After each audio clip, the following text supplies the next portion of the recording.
The FBI in Peace and War. The FBI in Peace and War is brought to you by healthful, delicious Wrigley's Spearmint Gum. Enjoy chewing Wrigley's Spearmint every day, as millions do. The lively, long-lasting flavor freshens your mouth and sweetens your breath. The pleasant chewing eases tension, helps you feel better, and get more enjoyment out of what you're doing.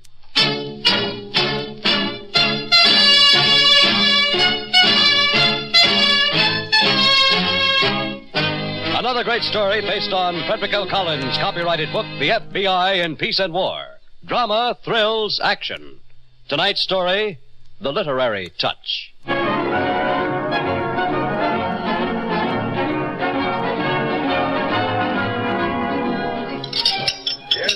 That'll be all, sir? Yes, that's all, thank you. Pay the cashier, please. Thank you. Oh, young man. Yes, sir? You're a student here, aren't you? That's right, sir. I hope you don't mind my asking. Do you take any history courses? Sure. History 154, social change since the Civil War. History 154. Now, let's see, who teaches that? It's Professor... Boulder, Amos Boulder. Oh, yes. Boulder, of course. He's... quite an authority in the field, isn't he? Oh, he sure is. He wrote a couple of books. We use one of them for text. Is that so? Yeah, it's called The Economic Consequences of Constitutional Interpretation. It's a Lulu. It sounds pretty formidable. Yeah, real rough going if you try without black coffee. I can imagine. Do they sell it here at the bookstore? Sure, you can buy it if you got $6 and a strong pair of glasses. Well, thank you very much, young man. Oh, that's okay, sir. Thank you. The Economic Consequences of Constitutional Interpretation by Professor Amos Boulder. Quite a mouthful, isn't it?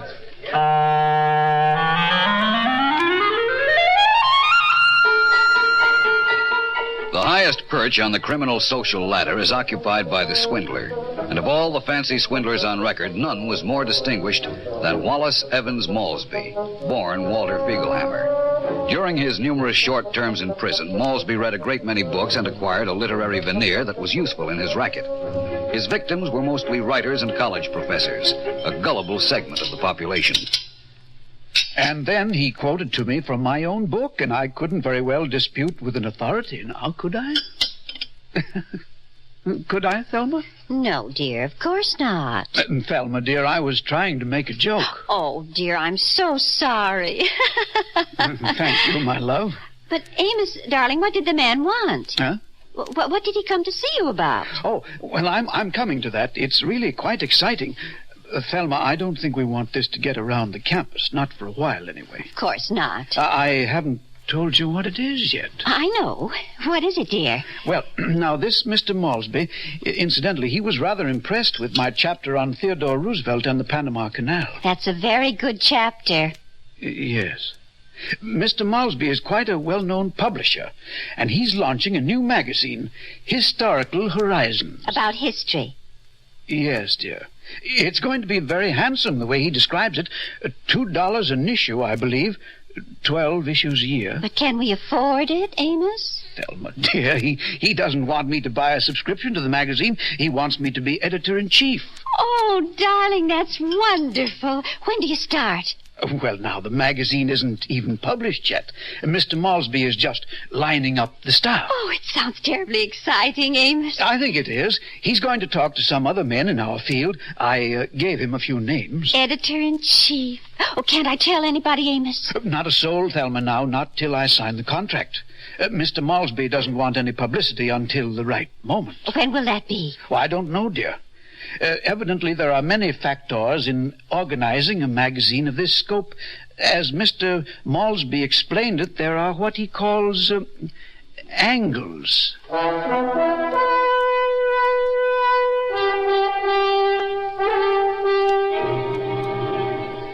And where exactly do I fit into this angle, Mr. Malsby?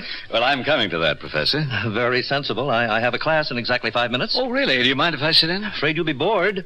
I'm going to talk about a rather obscure gentleman, the Emperor Barbarossa. Frederick I of Germany. Oh, you know Frederick? Well, not intimately.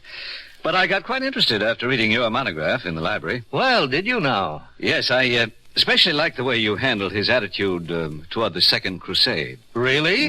Yes. And that's exactly the type of thing we want to do in Historical Horizons. Might boil it down, eh? That is, if you think it would be acceptable. Well, that wouldn't be up to me, Professor. That would be up to our editor. Yes, of course. Have you anybody in mind? For editor? Oh, yes, indeed I have. He ought to be a man with a good, solid background, both modern and classical. Yes, I quite agree. And I think I have just the person. And who's that? You. Me? That's right, Professor Duncan. Editor? Editor-in-chief. Me? Of course, if you accept this offer, I'll have to ask you not to tell anyone till we've signed a contract. You see, when my publicity is ready... And do I understand that you want me as the editor? I don't know anyone better qualified for the job. Do you? No, frankly, I don't. Well, if you'd like a few days to think this over... And would my name be at the top of the masthead? It would. Oh, I'd sure like to see Amos Boulder's face the first time he gets a look at that. Well, I'm sure Professor Boulder would be the first to congratulate you. I doubt it. Amos always wanted to teach over here at the university, but he's just not up to our caliber. He's always been envious of me. Oh, this will kill him. In that case, I'll have to ask you to be doubly sure not to mention my offer to anyone until we've signed the contract. Not a word, Mr. Malsby, I promise you. Oh, by the way, I assume there's a certain amount of money connected with this? Yes, there is. Good. Well, you come along and sit in my class, Mr. Malsby, and after we get through with Barbarossa, we'll talk about money. I always think money is an interesting subject, too.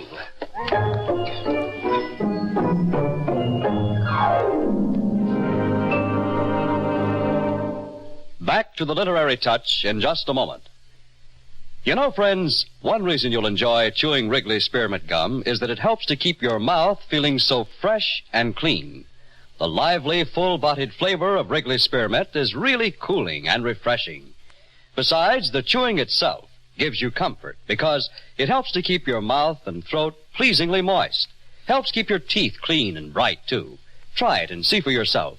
Chew Wrigley's Spearmint Gum while you work, while driving your car, out walking, and in your home.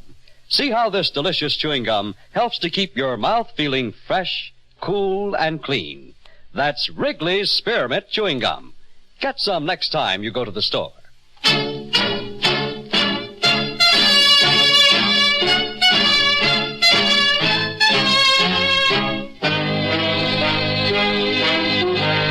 And now, Act Two of tonight's story, The Literary Touch.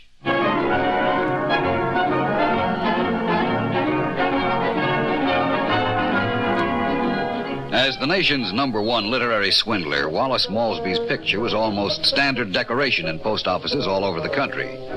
As a result of this display, the owner of a small printing shop in downtown New York came forward with some very useful information. Well, you could have knocked me over with a breath of air, practically. I said to my brother-in-law, he works for me, but strictly as a relative, not from talent.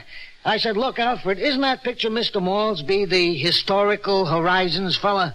Historical Horizons? Yeah, that's how I remember a customer from whatever he has printed on his stationery. He had stationery that said Historical Horizons, a magazine of distinction.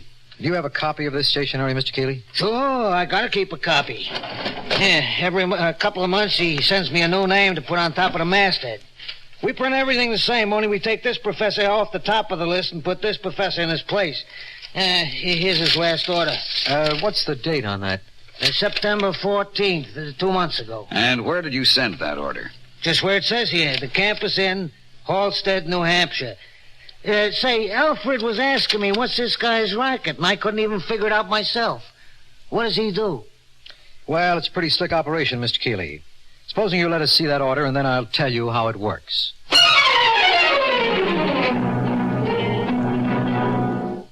And so I said, I see how it works, Mr. Malsby, but I'm not sure that I'm in a position... Thelma. Yes, dear? Do you understand a word of what I'm saying? But of course, Mr. Malsby wants everybody on the staff of the magazine to have a few shares of stock so they'll feel a sense of ownership and responsibility. Well, it's not quite as simple as that. Now, he's not giving away the shares, you know. I'd have to buy them for cash. Oh, yes, dear. Thelma, $3,500 is a lot of money. I know it is, Amos, but it's not doing us any good in the bank. But what about that trip to Mexico? I've been promising you Mexico for 5 years now. I don't want Mexico, Amos. I want you to have what you deserve. No, Thelma, you are completely impossible. You do everything for my good. You never complain. You don't exceed your allowance. You drive the car carefully. You listen to my opinionated opinions. What's the matter with you? I don't know, dear. Do you really want me to be the editor of Historical Horizons? You worked so hard for recognition, Amos. Well, I suppose I have. And after all, $3,500 isn't so much. How much do you think we've got in that savings account? $3,608. Well, the magazine could fail, you know. A lot of them do. Not if you were editor. Thelma, why do you have this fantastic confidence in me? I'm nothing but a bumbler, really, teaching in a small-time school like this. No, Amos. Well, I am. Look at the other men who started with me. Jeffrey Duncan, head of a department at the university. Charlie Sims. Why don't you ask Jeffrey what he thinks, Amos? Jeffrey? Oh, I couldn't possibly. Besides, Mr. Malsby said that he doesn't want anyone to know. Well, you could just drop into his office someday. The university, my dear, is exactly 41 miles from here. Well, you know what I mean. Yes, I know, but I'll just have to make up my mind without Jeffrey Duncan. All right, dear. But you know something, Thelma? What, dear? I'd sure like to see the look on Jeffrey's face when he reads my name on the top of that masthead. It would be worth the money just for that. A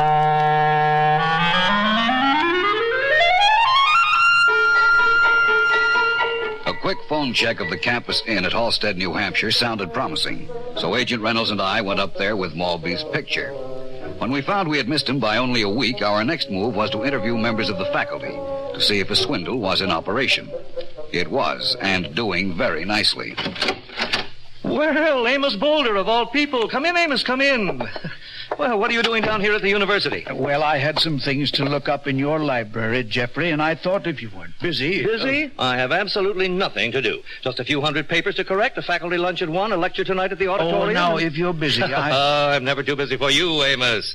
Say, how is Thelma? Oh, she's fine. We just have to get together for dinner sometime. Grace was saying just the other night, what do Amos and Thelma do with themselves in a small town like Greenwood? Well, Amos, I'm glad you dropped in. I want to ask your advice about something. Well, sure, Jeffrey. As a matter of fact, I want to ask your advice on something. Did you ever think of quitting teaching, Amos? Quitting? I never thought I would, but I can count on your discretion, can't I, old man? Of course, Jeffrey, but you're not going to... I don't want this to get around naturally, but I've been offered something really big, Amos. Something I've always wanted, and in my own field, too. Well, you know, it's funny you should say that, Jeffrey, because it just Do so you believe happens... in self-investment, Amos? How is that? Well, it's a phrase I coined for my present situation. I'm thinking of investing some money in a business proposition which would be under my supervision, but I wouldn't own it directly. You know, it's very strange you should ask me a question like that, Jeffrey, because a man should believe in his own power, shouldn't he? You've certainly never lacked confidence, Jeffrey. Frankly, I don't see how you could fail at anything. Neither do I, Amos. And on your advice, I intend to plunge into this venture and see it through to the finish. Well, that's fine, Jeffrey. And, of course, you wish me the best of luck. That's all I've ever done, isn't it? You have, Amos. You're a fine friend. Uh-oh. There's my Egyptian culture and Ptolemaic influence. All right, come walk down to the class with me, and you can tell me what you wanted advice about. I still have 3 minutes. What's your trouble, old man? Nothing, Duncan. I guess I can work it out my own way.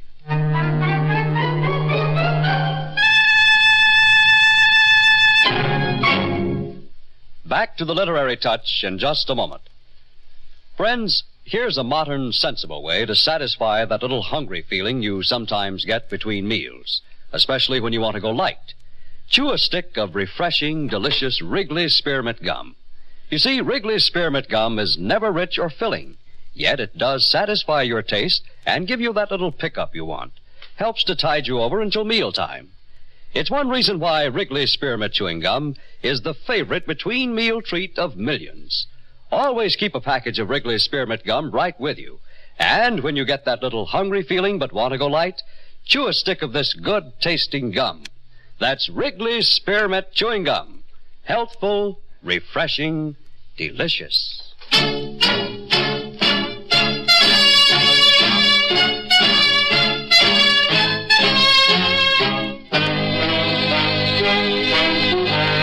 now, Act 3 of tonight's story, The Literary Touch.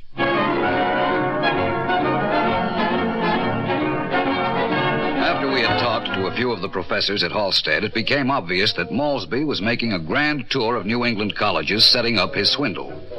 From a taxi driver, we found that Malsby had gone from Halstead to nearby Glenwood. And in Glenwood, where we talked with faculty families, it was the same story. And so naturally, I encouraged Amos because he's worked so hard, and he deserves recognition. How much money did your husband intend to invest, Mrs. Boulder? $3,500, I believe. I see. I know it's a lot of money, and I suppose a historical magazine could be a somewhat risky venture. In this case, Mrs. Boulder, it's a little more than somewhat. Really? Mrs. Boulder, Wallace Malsby is a swindler, wanted in 3 states for fraud. A what? Swindler. Oh, no. I'm afraid you've made a mistake. Mr. Malsby is a publisher. Mrs. Boulder. Oh, he's president of Malsby Publications. Their office is at 885 West 44th Street in New York. 885 West 44th Street is a parking lot, Mrs. Boulder. But how could it be if that's where Mr. Malsby has his office? Mr. Malsby hasn't got an office, and he's not a publisher. He didn't want your husband as an editor. He wanted $3,500. Oh, but he couldn't. That would be terribly dishonest. Mr. Malsby is a very dishonest man, Mrs. Boulder. In fact, he's a crook. You mean all the time he was coming here to dinner? That's right. And I gave him the same sherry I use on alumni night for President Henley. Oh, poor Amos, what is he going to say when he finds out he was counting on this so very much? So were several other professors. Oh, Amos will just about die. He even put $11 down on a new typewriter. Well, luckily you didn't lose your $3,500. Oh, yes, I was going to take it out of the bank today, or maybe it was tomorrow. And... Oh, dear, you don't suppose... Oh, excuse me, please. He couldn't have. That would be just too terrible. He did. Did what, Mrs. Boulder? He took the savings bank book. Are you sure? Oh, it's always right here in the pigeonhole. Oh, my, this is really distressing, isn't it? You better get in touch with your husband right away, Mrs. Boulder. Oh, I most certainly will. I'll call his office and see if they know where he is. Poor Amos. He would have made such a fine editor, wouldn't he?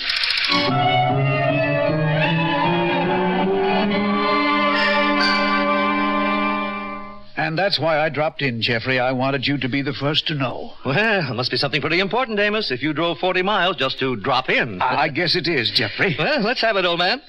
They've made you head of your department, eh? Congratulations. No, that isn't it. Well, it's got to be, old man. After all, you've been down there at Glenwood for 20 years. It's about time. Jeffrey, sometimes your lack of tact is a little more than appalling. I beg your pardon, Amos? After all, 20 years isn't too much to give to a subject if the end is rewarding.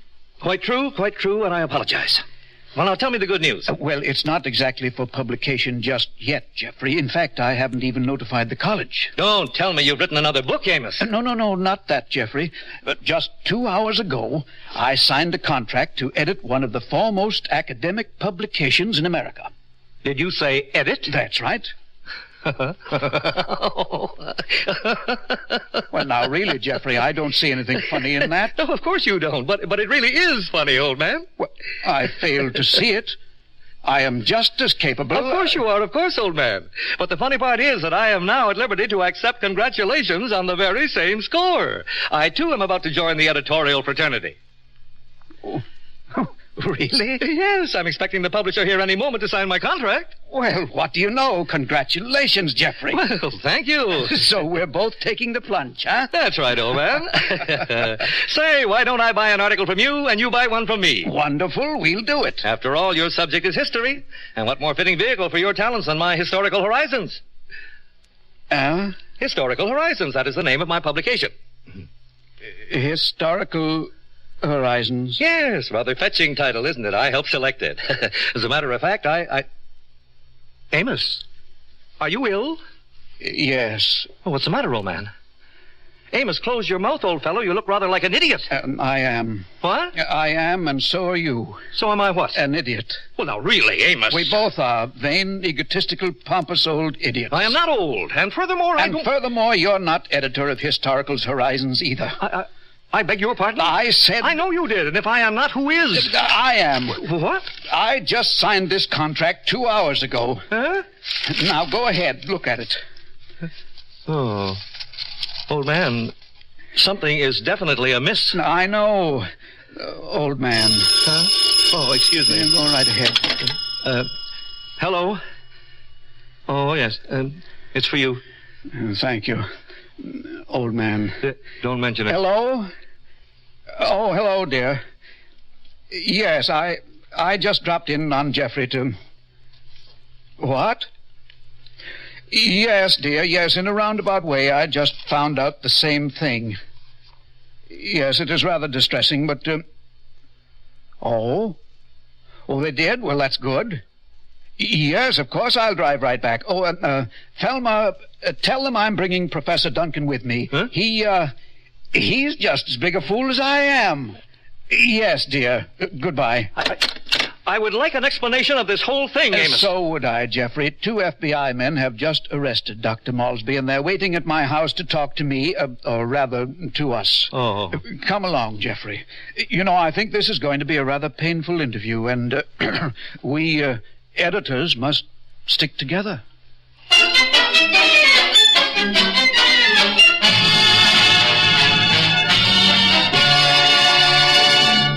Faced with 4 angry professors, a phony contract, and $3,500 stolen an hour before his arrest, Wallace Malsby decided that a plea of guilty was the better part of valor. He received a 3-year term in prison, where he is currently employed in the library, brushing up, no doubt, for another literary touch.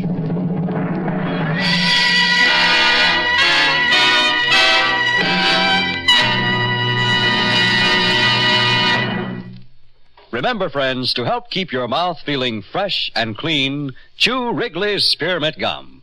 There's lots of lively, refreshing flavor in it, and you can chew a stick just about any time and any place. Then, too, while you're sinking your teeth into this good-tasting gum, the natural chewing action is helping to keep your teeth clean and bright. Next time you're at the store, get some packages of Wrigley's Spearmint Chewing Gum. Get plenty for your whole family, because Wrigley's Spearmint Gum is a perfect all-family treat. Healthful, refreshing, delicious.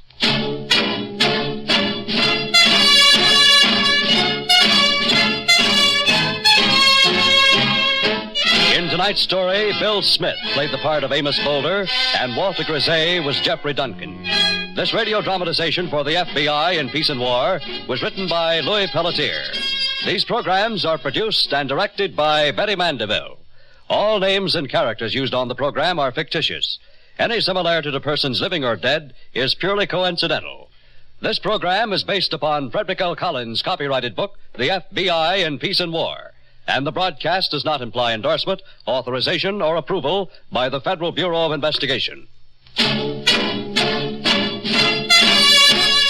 The makers of Wrigley's Spearmint Gum, the refreshing, delicious treat that gives you real chewing enjoyment, invite you to listen to next Wednesday's story, Expert Testimony on the FBI in Peace and War. Same time, same station.